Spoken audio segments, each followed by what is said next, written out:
CPM Thiruvananthapuram ജില്ലാ committee അംഗമായ advocate S സുന്ദരേഷിനെതിരെ അനാശാസ്യ നടപടിക്കെടുത്ത case ഹൈക്കോടതി റദ്ദ് ചെയ്ത് അദ്ദേഹത്തെ കുറ്റവിമുക്തനാക്കി.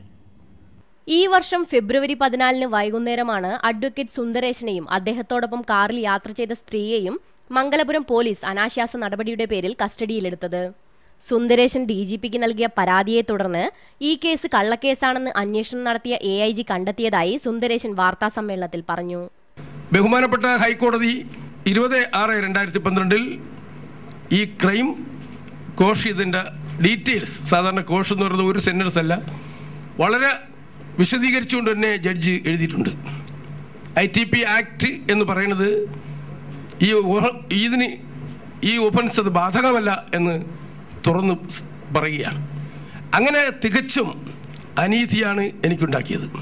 എനിക്ക് ഭാര്യയും 2 മക്കളും 2 ചെറുമക്കളും ഉള്ള ഒരാളാണ്. സംഭവം നടന്നു എന്ന് പോലീസ് അവകാശപ്പെടുന്ന ദിവസം പ്രതികളായ സുന്ദരേശനെയും സ്ത്രീയെയും സ്റ്റേഷനിൽ കൊണ്ടുവന്ന പോലീസ് ബാഹ്യശക്തികളുടെ സമ്മർദ്ദത്തിന് വഴങ്ങിയാണ് കേസെടുത്തതെന്ന് അന്വേഷണം നടത്തിയ AIG റിപ്പോർട്ടിൽ രേഖപ്പെടുത്തിയിട്ടുണ്ട്. അനാശാസ്യം നടത്തിയതിന് യാതൊരു തെളിവും ലഭിച്ചിട്ടില്ലെന്നായിരുന്നു പ്രധാന കണ്ടെത്തൽ.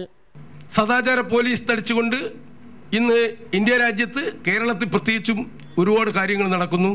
അതിന് പോലീസ് സമ്മർദ്ദത്തിന് വിധേയമാവുന്നതിൻ്റെ ഏറ്റവും വലിയ ദൃഷ്ടാന്തമാണ് ഒരിക്കലും ഇടാൻ പാടില്ലാത്ത.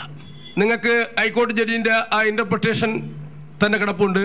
ITP ആക്ട് 517 വരുന്നതേ അല്ല. ഈ ഒഫൻസ് ഒരു കാറിൽ 2 ആളുകൾ സഞ്ചരിച്ചു പോയാൽ വരുന്നതേ അല്ല. അത്ര മാനസികമായി നമ്മളെ പീഡിപ്പിക്കുന്നൊരു സംഭവമാണ് ഉണ്ടായത്. രാഷ്ട്രീയ സമ്മർദ്ദങ്ങളുടെ പേരിൽ തനിക്കെതിരെ കള്ളക്കേസെടുത്ത പോലീസ് ഉദ്യോഗസ്ഥർക്കെതിരെ കേസ് കൊടുക്കുമെന്നും സുന്ദരേശൻ പറഞ്ഞു. സൂര്യ ന്യൂസ്, തിരുവനന്തപുരം.